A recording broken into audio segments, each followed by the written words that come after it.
حضرت سیدنا عبداللہ بن عباس رضی اللہ تعالیٰ عنہما کے لیے دعا کرتے ہوئے ارشاد فرمایا اللہم فقہہ فی الدین و علمہ التاویل، یعنی اے اللہ عز و جل اسے دین کی سمجھ بوجھ اور تفسیر کا علم عطا فرما۔ اگر الفاظ کی طرح قرآن پاک کی تفسیر بھی سنی ہوئی اور محفوظ ہو تو پھر حضرت سیدنا عبداللہ بن عباس رضی اللہ تعالیٰ عنہما کو اس کے ساتھ خاص کرنے کا کیا معنی ہے؟ ارشاد باری تعالیٰ ہے لا عالمہ الذین یستنبطونہ منہم، سورہ نساء ترجمہ، تو ضرور ان سے اس کی حقیقت جان لیتے یہ جو بعد میں کاوش کرتے ہیں۔ اس آیت مقدسہ میں اللہ عز و جل نے علم والوں کے لیے استنباط کو ثابت کیا ہے، اور یہ بات معلوم ہے کہ استنباط سنی ہوئی باتوں کے علاوہ میں ہوتا ہے، اور وہ تمام آثار جو ہم نے قرآن پاک سمجھنے کے سلسلے میں ذکر کیے ہیں وہ اس خیال کے خلاف ہیں، لہذا تفسیر میں سنے ہوئے ہونے کی شرط لگانا باطل ہو گیا، اور ہر صاحب علم کہ جسے اللہ عز و جل نے علوم قرآن پر قدرت عطا فرمائی اس کے لیے جائز ہو گیا کہ وہ قرآن کریم سے اپنی سمجھ اور عقل کی حد کے مطابق معنی اخذ کرے۔ تفسیر بالرائے سے ممانعت کی وجوہ، بہرحال جہاں تک تفسیر بالرائے سے ممانعت کا تعلق ہے تو وہ دو صورتوں میں سے کسی ایک میں ہوگی۔ آدمی کی کسی شے کے بارے میں کوئی رائے ہو اور اس کی طبیعت و خواہش کا ملان بھی اسی طرف ہو، پھر وہ اپنی رائے و خواہش کے مطابق قرآن پاک کی تفسیر کرے تاکہ اسے اپنی غرض کے صحیح ہونے پر دلیل پکڑ سکے۔ اگر اس بارے میں اس کی یہ رائے و خواہش نہ ہوتی تو اس کے لیے قرآن پاک سے یہ معنی ظاہر نہ ہوتا۔ کبھی تو علم ہونے کے باوجود وہ ایسا کرتا ہے جیسے کوئی شخص قرآن پاک کی بعض آیات سے اپنی بدعت کے صحیح ہونے پر دلیل پکڑتا ہے، حالانکہ وہ جانتا ہے کہ اس آیت سے یہ مراد نہیں، لیکن وہ اس کے ذریعے اپنے مد مقابل کو دھوکہ دینا چاہتا ہے۔ کبھی جہالت کی وجہ سے ایسا معنی بیان کرتا ہے، لیکن اگر آیت اس معنی کا احتمال رکھتی ہو اور اس کی فہم اس طرف مائل ہو جائے جو اس کی غرض کے موافق ہے، اور وہ اپنی رائے و خواہش کی وجہ سے اسے ترجیح دے دے تو اس وقت وہ رائے سے تفسیر کرنے والا ہوگا، یعنی اس کی رائے نے اسے اس طرح تفسیر پر ابھارا کہ اگر اس کی رائے نہ ہوتی تو اس کے نزدیک یہ معنی ترجیح نہ پاتا۔ کبھی اپنی کسی صحیح غرض کی وجہ سے قرآن پاک سے کوئی دلیل تلاش کرتا ہے اور اس پر ایسی آیت وغیرہ سے استدلال کرتا ہے جس کے بارے میں وہ جانتا ہے کہ اس سے یہ مراد نہیں۔ جیسا کہ کوئی شخص سحری کے وقت استغفار کی طرف بلائے اور اس فرمان مصطفیٰ سے استدلال کرے کہ سحری کرو بے شک سحری میں برکت ہے، اور گمان کرے کہ سحری سے مراد ذکر ہے حالانکہ وہ جانتا ہے کہ اس سے مراد کھانا ہے۔ اسی طرح کوئی شخص کسی سخت دل کو مجاہدے کی طرف بلائے اور اس فرمان باری تعالیٰ سے دلیل پکڑے اذهب الى فرعون انه طغى، سورۃ طٰہٰ ترجمہ، فرعون کے پاس جا اس نے سر اٹھایا، اور اس سے دل کی طرف اشارہ کرتے ہوئے کہے کہ فرعون سے مراد یہی ہے۔ یہ طریقہ بعض صحیح مقاصد کے حصول کے لیے کلام کو خوبصورت بنانے اور سامعین کو رغبت دلانے کے لیے استعمال کرتے ہیں، جو کہ ممنوع ہے۔ اس طریقے کو فرقہ باطنیہ والوں نے اپنے فاسد مقاصد کے حصول کے لیے لوگوں کو دھوکے میں مبتلا کر کے انہیں اپنے باطل مذہب کی طرف بلانے کے لیے اختیار کیا۔ وہ اپنی رائے و مذہب کے مطابق قرآن پاک کی تفسیر کرتے، حالانکہ قطعی طور پر جانتے تھے کہ اس سے یہ مراد نہیں۔ یہ تفسیر بالرائے سے ممانعت کی ایک صورت ہے، اور یہاں پر رائے سے مراد وہ فاسد رائے ہوگی جو خواہش کے مطابق ہو، نہ کہ وہ اجتہاد صحیح کے مطابق ہو۔ رائے صحیح اور فاسد دونوں طرح کی ہوتی ہے۔ عام طور پر جو خواہش کے مطابق ہو اس کے ساتھ رائے کا نام خاص کر دیا گیا ہے۔ ظاہری عربی الفاظ کی طرف نظر کرتے ہوئے قرآن پاک کی تفسیر کرنے میں جلدی کرے۔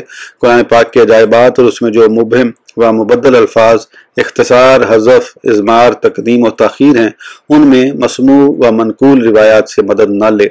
جسے قرآن پاک کی ظاہری تفسیر میں پختگی حاصل نہ ہو وہ صرف عربی سمجھ لینے کے ساتھ قرآن پاک کے معنی کے استنباط کرنے میں جلدی کرے تو بہت غلطیاں کرے گا اور تفسیر بالرائے کرنے والوں میں شامل ہوگا۔ لہٰذا اولاً ظاہری تفسیر میں مسموع و منقول روایات کا ہونا ضروری ہے تاکہ اس کے ذریعے غلطی کی جگہوں سے بچا جا سکے۔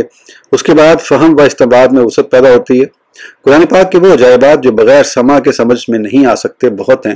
ہم ان میں سے بعض کی طرف اشارہ کر دیتے ہیں تاکہ ان کے ذریعے ان کی مثل دیگر عجائبات پر استدلال کیا جا سکے اور معلوم ہو جائے کہ اولاً ظاہری تفسیر کو یاد کرنے میں سستی و لاپرواہی کرنا جائز نہیں، اور ظاہری علم کو مضبوط کیے بغیر باطن تک پہنچنے کا کوئی ذریعہ نہیں۔ لہٰذا جو شخص قرآن پاک کے اسرار کو سمجھنے کا دعویٰ کرے حالانکہ اسے ظاہری تفسیر میں پختگی حاصل نہ ہو تو اس کی مثال ایسی ہے جیسے کوئی شخص گھر کے دروازے سے گزرنے سے پہلے اس کے اندر پہنچ جانے کا دعویٰ کرے، یا کوئی شخص ترکیوں کے کلام سے ان کے مقاصد سمجھنے کا دعویٰ کرے، حالانکہ اسے ترکی زبان نہ آتی ہو۔ ظاہری تفسیر لغت سیکھنے کے قائم مقام ہے جو کسی بھی بات کو سمجھنے کے لیے ضروری ہوتی ہے۔ یہاں حضرت سیدنا امام غزالی علیہ رحمہ اللہ نے چند امور اور ان کی مثالیں بیان کی ہیں جن میں ظاہری تفسیر کے لیے مسموع یعنی سنا ہوا ہونا ضروری ہے، انہیں حذف کر دیا گیا ہے۔ علمی ذوق رکھنے والے اصل کتاب کی طرف رجوع فرمائیں۔ راسخ فی العلم حضرات کا حصہ۔ قرآن پاک کے معنی کے اسرار صرف راسخ فی العلم حضرات کے لیے اتنی ہی مقدار میں منکشف ہوتے ہیں جتنا ان کے علوم کی کثرت، دلوں کی صفائی، غور و فکر کی طرف بلانے والے امور کی کثرت اور ان کی طلب میں اخلاص ہوتا ہے۔ ہر کسی کے لیے ایک درجے سے اعلیٰ درجے کی طرف ترقی کی ایک حد ہوتی ہے، لیکن تمام درجات کو طے کر لینا ممکن نہیں، کیونکہ اگر تمام سمندر سیاہی اور تمام درخت کلمے بن جائیں تب بھی کلمات الہی کے اسرار کی کوئی انتہا نہ ہوگی، اور اللہ عز و جل کے کلمات کے ختم ہونے سے پہلے یہ سمندر ختم ہو جائیں گے۔ اسی وجہ سے قرآن پاک کی ظاہری تفسیر کو جاننے میں مشترک ہونے کے باوجود اس کے معنی کو سمجھنے میں مخلوق باہم مختلف ہے، کیونکہ ظاہری تفسیر اسرار قرآن کو سمجھنے سے بے نیاز نہیں کرتی۔ ایک مثال، حضور نبی پاک صلی اللہ تعالیٰ علیہ وآلہ وسلم نے حالت سجدہ میں یہ دعا فرمائی: اعوذ برضاک من سخطک واعوذ بمعافاتک من عقوبتک واعوذ بک منک لا احصی ثناء علیک انت کما اثنیت علی نفسک، یعنی میں تیری ناراضی سے، تیری رضا کی اور تیری سزا سے تیری عافیت کی پناہ مانگتا ہوں، تجھ سے پناہ مانگتا ہوں، تیری حمد میں نہیں کر سکتا، تو ایسا ہی ہے جیسی تو نے خود اپنی حمد کی۔ اس ویڈیو کے لیے اتنا ہی، پھر انشاءاللہ اگلی ویڈیو میں آگے کنٹینیو کریں گے۔ اس وقت تک کے لیے اجازت دیجیے، سبسکرائب کرنا نہ بھولیں۔ اللہ حافظ۔